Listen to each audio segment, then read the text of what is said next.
Organ transplant प्रकरण में एक और आरोपी गिरफ्तार हुआ है। फोर्टिस अस्पताल का नर्सिंग स्टाफ भानु लववंशी और भानु प्रताप गिरफ्तार किया गया। दलालों के संपर्क में रहा था nursing staff Bhanu Lovvanshi. Organ transplant प्रकरण में पुलिस अब तक 10 आरोपियों को गिरफ्तार कर चुकी है। उस वक्त की बड़ी खबर एक और ऑर्गन ट्रांसप्लांट प्रकरण में गिरफ्तारी हुई है। नर्सिंग स्टाफ भानु लववंशी को गिरफ्तार किया गया। उप मुख्यमंत्री दिया कुमारी ने पश्चिम दिल्ली लोकसभा सीट से बीजेपी प्रत्याशी कमलजीत सहरावत के समर्थन में रैली की। इस दौरान आयोजित महिला सम्मेलन में उन्होंने कहा कि एक समय था जब बालिकाएं और महिलाएं अपने जन्म, शिक्षा, सुरक्षा, स्वास्थ्य, लालन पालन, रोजगार और सशक्तिकरण को लेकर चिंतित थी। मुझे कहते हुए गर्व होता है कि विश्व के लोकप्रिय नेता प्रधानमंत्री नरेंद्र मोदी ने देश की आधी आबादी रखने वाले महिला वर्ग के उत्थान का ध्यान रखा। आज पूरे विश्व में भारतीय नारी का सम्मान बढ़ा है। बेटी बचाओ बेटी पढ़ाओ सुकन्या समृद्धि योजना के तहत बालिका जन्म को सुरक्षित करते हुए निःशुल्क शिक्षा और लालन पालन की व्यवस्था की। सखी प्रतिभा को पहचान कर उसे अवसर प्रदान किए गए। मुझे पूर्ण विश्वास है कि आपकी अपनी नेता कमलजीत सहरावत, जो कि आप सभी के सुख दुख में हमेशा साथ रही, वो दिल्ली के संकल्प के साथ विकास के क्रम को आगे भी जारी रखेंगे। और बात करते हैं लॉन्ड्री हाउस स्टोर की, जिसकी जयपुर के वैशाली नगर में स्थित नेमी सागर कॉलोनी में शुरुआत हुई। The laundry house store Rajasthan के सबसे बड़े आधुनिक स्टोर्स में से एक है।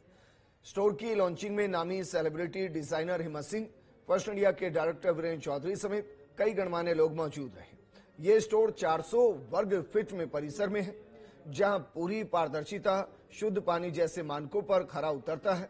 लॉन्ड्री हाउस के फाउंडर में शामिल आशीष बाकलीवाल, अभिषेक शर्मा, हरिंदर सिंह गहलोत, पारस जैन और संदीप जैन की साझेदारी में इस कॉन्सेप्ट को मूर्त रूप दिया गया। आशीष बाकलीवाल ने बताया कि इस स्टोर में महंगे लिबासों के साथ जूते, पर्स, पर्दे, गद्दे, बैग्स और अन्य आइटम्स की बेहतर देखभाल की जाएगी। हरिंदर सिंह गहलोत ने बताया कि स्टोर बुनियादी रूप से कटिंग एज स्थापना, परिधान की बेहतर देखभाल और सुविधा में एक नया मापदंड स्थापित करेगा। वहीं पारस जैन ने कहा कि नाजुक कपड़ों से लेकर रोजाना के पहनावे तक हमारी टीम हर कपड़े की देखभाल के लिए समर्पित है। अभिषेक शर्मा और संदीप जैन ने कहा कि हमें जयपुर में गारमेंट केयर का शानदार परिचय कराने के लिए बहुत खुशी हो रही है। ये स्टोर सुबह 9 बजे से शाम 8 बजे तक खुला रहेगा। सबसे पहले तो लॉन्ड्री हाउस के सभी ओनर्स को मेरी तरफ से बधाई। Let me introduce, Jaipur should know कि ये कौन लेके आया है। ये हमारे पारस बाबू है, अभिषेक जी है, बॉबी है, आशीष है। ये 4 लोग मिलकर के जयपुर में एक बहुत बड़ा क्रांतिकारी, ये समझ लीजिए कि आधुनिक धोबी लेके आए हैं। और वो धोबी उनके लिए है जो 1 लाख रुपए के, 2 लाख रुपए के, जिनके जूते 25,000 रुपए के हों और उनको पता नहीं है कि हमें ये कहाँ ठीक कराने हैं। मतलब मेरे ख्याल से जयपुर के अंदर ये एक लॉन्ड्री के अंदर, मैं बहुत सीरियसली बता दूं, एक क्रांतिकारी कदम है। हमारी कंपनी में कई एक्सीडेंट्स हो जाते हैं हमारे कपड़ों के साथ में, कई स्टेन्स लग जाते हैं, कई मशीन के धब्बे लग जाते हैं।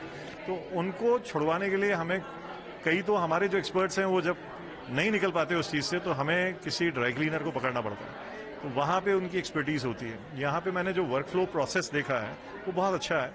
और किसी भी अच्छी जगह के लिए हम जब जाते हैं तो उसकी वर्क फ्लो प्रोसेस को हम लोग पहले स्टडी करते हैं। वो मैं यहाँ पे आके देखा, जिस चैनल के थ्रू ये काम कर रहे हैं, proper machinery, proper workers, proper इनकी जो प्रोसेस है। There's a lot that goes behind the scene. So as you can see, these are the specialized machines which have been made to order and they have been imported from Europe. So very specialized machines there to cater to all your needs regarding fabric, regarding other things also. There's a different team for your shoe cleaning, there's a different team for your carpet cleaning. Carpet is a huge industry here, so we are catering to that also. Soft toys and other needs also. A person can get all solution at one stop point. So that is what we are here to serve our Jaipurites with this amazing facility. All wearable product, whether it's shoe, curtains, sofa covers, everything that can be washed. So we'll be taking care of all premium products. And the kind of machine which we have put up here they are nowhere available in any dry clean shop in Rajasthan. So we are going to take care of your clothes and each and every fabric and your shoes and bags in different kinds of machine, the kind of treatment they need, we are going to provide them. Kishangarh airport पर pilot बनने की training शुरू हो गई है। Kishangarh airport से विद्यार्थी 10 माह में फ्लाइट उड़ाने का प्रशिक्षण लेकर पायलट बन सकते हैं। अजमेर रोड पर सर्वोदय केपीएस सिटी में अवन्य एविएशन फ्लाइंग इंस्टीट्यूट के समारोह का आयोजन हुआ। किशनगढ़ एयरपोर्ट पर अवन्य एविएशन फ्लाइंग अकादमी के हैंगर का एयरपोर्ट डायरेक्टर बीएल मीणा और उनकी पत्नी मीरा मीणा ने उद्घाटन किया। यहां विद्यार्थियों को ट्रेनिंग देने के लिए अमेरिका से 6 विशेष विमान किशनगढ़ पहुंचेंगे। इनसे विद्यार्थियों को प्लेन उड़ाने की ट्रेनिंग दी जाएगी। अपने संबोधन में एयरपोर्ट डायरेक्टर बीएल मीणा ने कहा कि इस अकादमी में 17 से 32 साल तक की उम्र के ही विद्यार्थी भाग ले सकते हैं। यहां इस क्रम में इस समय 7 एयरक्राफ्ट प्रशिक्षण के लिए आने वाले हैं। अवन्य एविएशन के डायरेक्टर शार्दुल सेठ ने बताया कि हमारी अकादमी नवाचार, सुरक्षा और दक्षता के प्रति दृढ़ प्रतिबद्धता के साथ उड़ान प्रशिक्षण में नए मानक स्थापित करने के लिए तैयार है और एक प्रमुख संस्थान के रूप में उभरी है। पहला प्रशिक्षण 3 जून से शुरू कर दिया जाएगा। कार्यक्रम में visionary strategy head Anurag Sharma, Bhargavi Bhargava सहित कई विद्यार्थी, उनके अभिभावक और एयरपोर्ट अथॉरिटी के अधिकारी और कर्मचारी मौजूद रहे। इस एकेडमी के बनने से, प्रशिक्षण देने से इस किशनगढ़ के लिए, इससे न केवल किशनगढ़ अजमेर का नाम रोशन होगा, बल्कि भविष्य में आने वाले पायलटों की आवश्यकता की आपूर्ति में भी देश को मदद मिलेगी। कहते हैं कि शिक्षा मनुष्य को विज्ञ बनाती है और प्रशिक्षण दक्ष। यहाँ न केवल विमानों को उड़ाने से संबंधित थ्योरेटिकल प्रशिक्षण शिक्षा दी जाएगी, बल्कि विद्यार्थियों को प्रैक्टिकल रूप से विमान उड़ाना भी सिखाया जाएगा।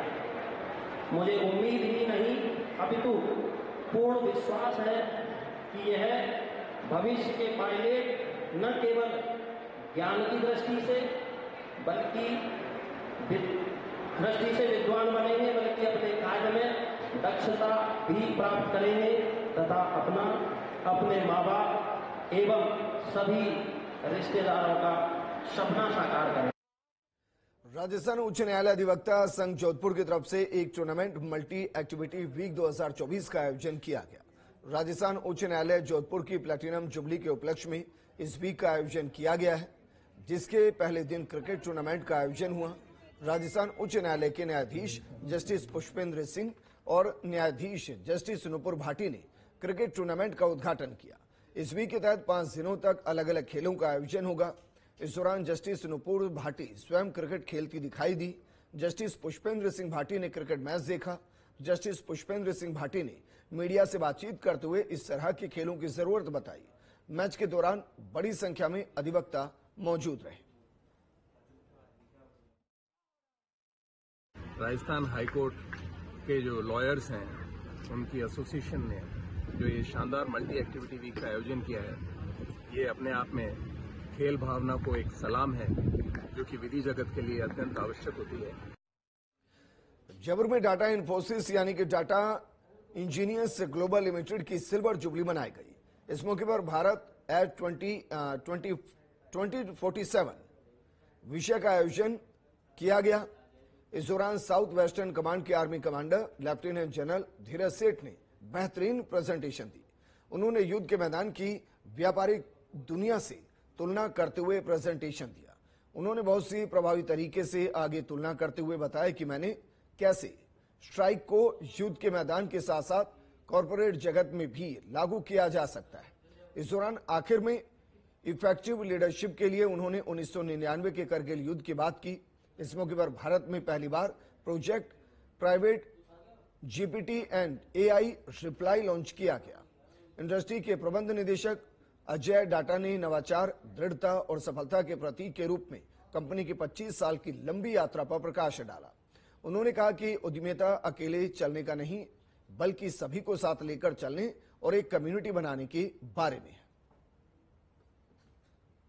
सन 1999 माह अप्रैल में हमने चालू की सर्विसेज उसके हिसाब से हमारे 25 साल पूरे हो गए हैं, उसको हम सेलिब्रेट कर रहे हैं। 25 साल में कंपनी ने बहुत सारी चीज़ें करी और राजस्थान की पहली इंटरनेट सर्विस प्रदाता के अलावा हम राजस्थान की पहली इंटीग्रेटेड टेक्नोलॉजी कंपनी भी बने, क्योंकि इंटरनेट के साथ में हमने सॉफ्टवेयर का काम भी चालू किया और डेटा सेंटर का काम भी चालू किया। तो data centre, internet and software काम करने वाली राजस्थान की पहली इकलौती कंपनी बनी वे बैक इन 1999।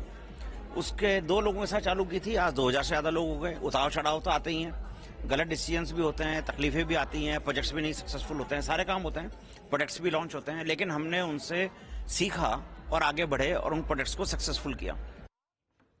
RSGL की तरफ से कोटा में 25,000 से ज्यादा नागरिकों तक ग्रीन एनर्जी, क्लीन एनर्जी सुविधा से जोड़ दिया गया। इसकी जानकारी राज्य सरकार के संयुक्त उपक्रम राजस्थान स्टेट गैस के प्रबंध निदेशक रणवीर सिंह ने दी।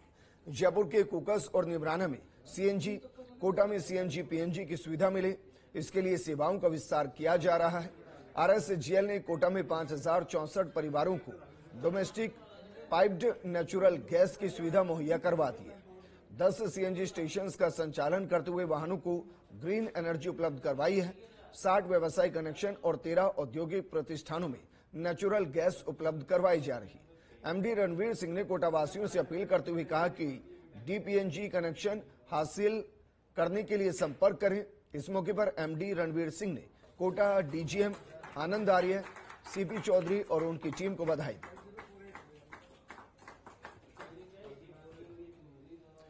जयपुर के करधनी थाना इलाके में सीवर टैंक में मिले युवक के शव के मामले का पुलिस ने पर्दाफाश कर दिया है। पुलिस ने हत्या के आरोप में मृतक जान मोहम्मद की पत्नी और उसके प्रेमी को गिरफ्तार किया। पुलिस अधिकारियों के मुताबिक इलाके में दुर्गंध फैलने पर लोगों ने पुलिस को सूचना दी। सूचना पर पहुंची पुलिस और नगर निगम की टीम ने जब सीवर टैंक का ढक्कन हटाया तो जान मोहम्मद का फूला हुआ शव मिला था। पुलिस के अनुसार अवैध संबंधों के चलते हत्या की गई। तारीख को ये सूचना मिली किसी महिला के द्वारा कि उसके घर से सीवरेज टैंक में किसी व्यक्ति के सड़ने की बदबू आ रही है। जब पुलिस टीम मौके पे पहुंची तो वहाँ पे जो व्यक्ति की लाश मिली, उसके बाद में वहाँ से हटा के बोर्ड से पोस्टमार्टम कराया गया। जब इस तथ्य पे आगे अनुसंधान आरंभ किया गया तो ये सामने आया कि जो पीड़ित था जिसकी हत्या की गई, उसकी पत्नी का किसी व्यक्ति से संबंध था। उस बात को लेकर उसमें आपस में तनातनी रहती थी। इसी क्रम में उन दोनों ने मिलकर जान मोहम्मद को मार दिया। प्रतापगढ़ में गाने बजाने वाले पर लक्ष्मी इस कदर मेहरबान हुई कि वो एक ही रात में करोड़पति बन गया। इंदिरा कॉलोनी निवासी नरेंद्र कुमार किराए के मकान में रहने वाला ये युवक ऑटोपैड प्ले करने के साथ ही क्रिकेट का भी दीवाना है। रोजाना 400 से 500 रुपए कमाकर घर का गुजर बसर करने वाले नरेंद्र कुमार ने ड्रीम 11 में 2 करोड़ रुपए कमाए हैं। अब इसका सपना है कि उसका खुद का मकान हो। कल वैसे बेंगलोर में फेवरेट थी कि वो जीतना चाहिए, तो उसको देखते हुए मैंने प्रेडिक्शन किया दिमाग में और उसी के हिसाब से टीम बनाई। तो जो खिलाड़ी मैंने सिलेक्ट किया तो उनका अच्छा परफॉर्मेंस था। कैप्टन भी अच्छा चला, वाइस कैप्टन भी अच्छा चला। तो मैंने 2 कॉन्टेस्ट ज्वाइन किए थे। एक 59 वाला किया था जिसमें मेरी सेकंड रैंक रही और उससे मेरे को 1 करोड़ प्राप्त हुए। और दूसरा कॉन्टेस्ट 39 वाला था जिसमें मेरी रैंक फर्स्ट रही और उससे मेरे को 40 लाख रुपये प्राप्त हुए। आगे बढ़ते हैं। टोंक के गलोद घाट पर सार्वजनिक निर्माण विभाग की बड़ी लापरवाही सामने आई। दरअसल यहां पुल का निर्माण किया जा रहा था, लेकिन जिले में आई आंधी के जरिए इस निर्माण की पोल खुल गई। आंधी से कई टन वजन के पुल का हिस्सा टूटकर नीचे नदी में जा गिरा। गनीमत रही कि देर शाम और मौसम खराब होने के कारण नीचे कोई मौजूद नहीं था, वरना बड़ा हादसा हो जाता। सूचना पर नगर परिषद के वार्ड नंबर 1 के पार्षद मुकेश सैनी भी मौके पर पहुंचे और मामले की जानकारी जुटाई गई। दरअसल करीब 250 से ज्यादा गांवों की जिला मुख्यालय से सीधे कनेक्टिविटी के लिए करीब 135 करोड़ रुपए की लागत से गलोद घाट पर करीब 2 किलोमीटर लंबे पुल का निर्माण किया गया।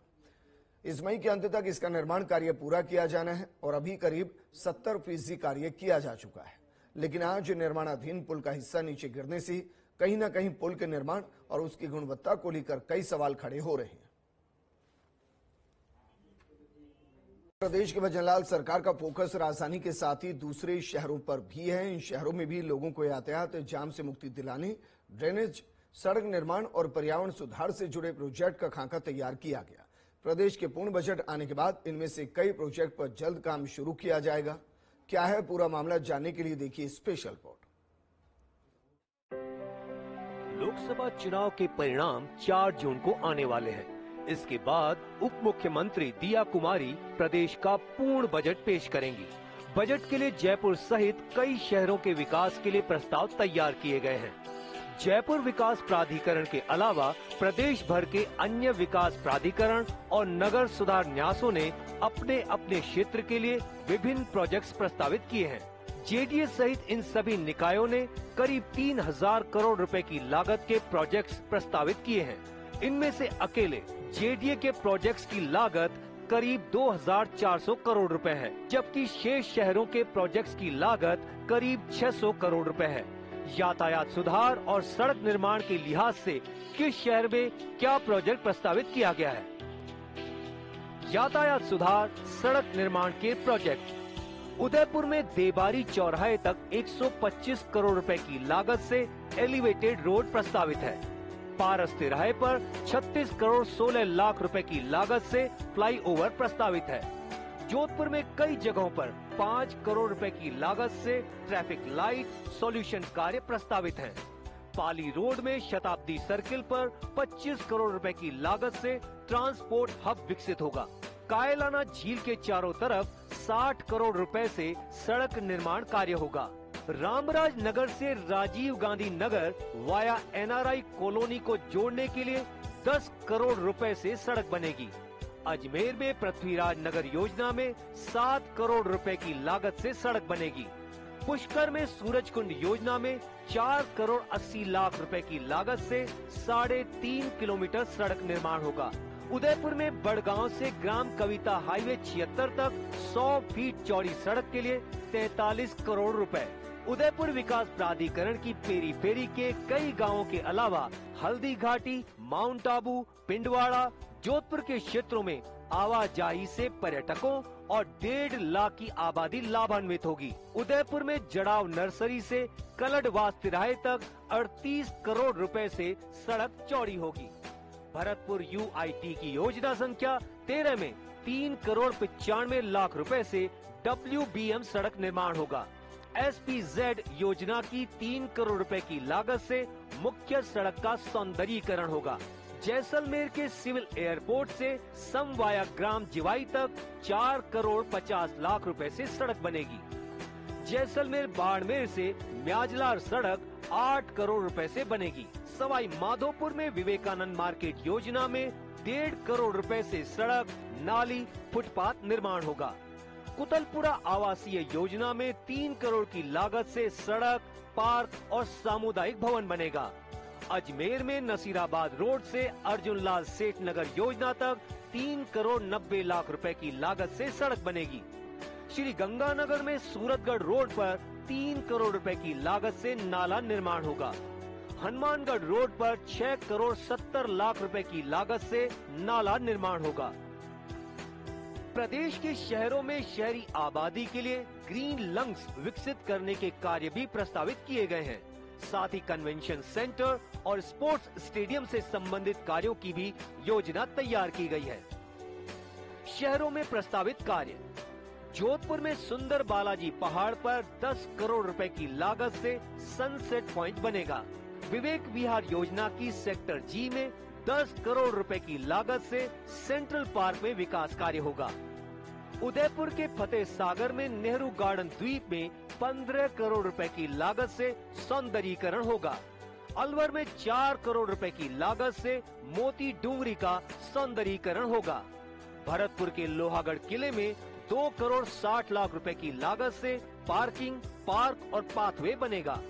भीलवाड़ा में पटेल नगर विस्तार योजना में 7 करोड़ रुपए की लागत से महात्मा गांधी नगर वन विकसित होगा।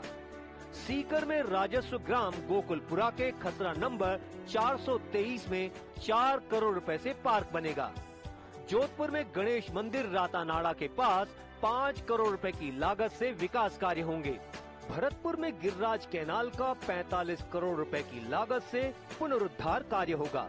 भीलवाड़ा की मानसरोवर झील का 12 करोड़ रुपए की लागत से विकास होगा।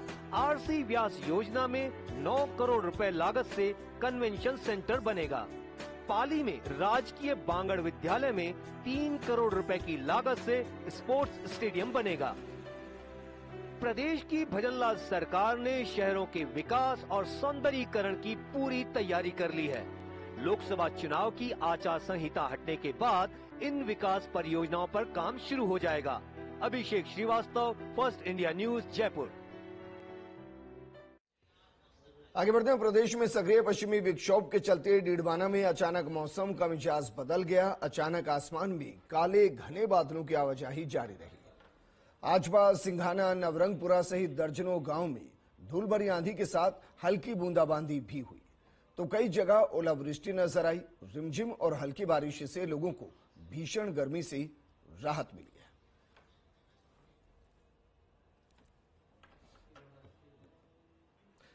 तो बीते एक सप्ताह से तपिश झेल रहे लेक सिटी उदयपुर के बाशिंदों को आज इंद्रदेव ने राहत दी। अचानक बदले मौसम के मिजाज के बाद उदयपुर में तेज हवा के साथ करीब 1 घंटे तक मूसलाधार बारिश हुई और इस बारिश से न केवल लोगों को गर्मी से राहत मिली बल्कि मौसम भी सुहावना हो गया। दरअसल सुबह से ही लेक सिटी उदयपुर काले बादलों के आगोश में थी और दोपहर के बाद हल्की बारिश मूसलाधार में बदली तो लोगों ने राहत की सांस ली।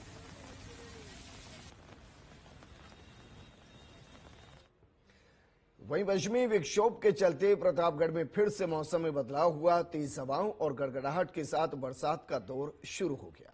शहर और आसपास के इलाकों में बारिश होने से लोगों को भीषण गर्मी से राहत मिली। वहीं परशुराम जयंती और शादी विवाह का सीजन होने से कई स्थानों पर मांगलिक कार्यक्रमों में व्यवधान हुआ।